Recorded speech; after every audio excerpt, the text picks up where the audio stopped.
दरम्यान शिवसेना आणि राष्ट्रवादी सत्ता संघर्षाची सुनावणी लांबणीवर पडण्याचीही शक्यता आहे। या संदर्भात कायदेतज्ञ असीम सरोदेंनी पोस्ट केली आहे।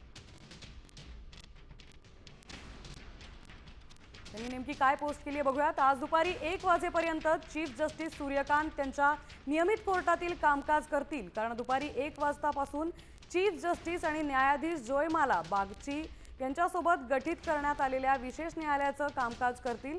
अरावली डोंगर रांगांबाबत 100 मीटर उंचीच्या पेक्षा जास्त असतील त्यांनाच डोंगर मानणार असा अहवाल सरकारतर्फे कोर्टात दाखल झाला होता। त्याला तत्कालीन चीफ जस्टिस भूषण गवई साहेब यांनी मान्यता दिली।